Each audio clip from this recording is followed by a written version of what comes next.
and it was recommended that the dog had to be on a low or no protein diet for arthritis. A 7-year-old, I think it was a 7-year-old dog.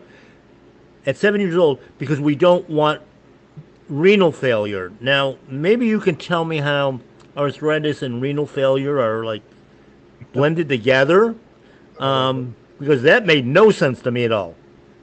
Right. In fact, actually, it's kind of contraindicated because you need protein to hold the body together to build that muscle mass.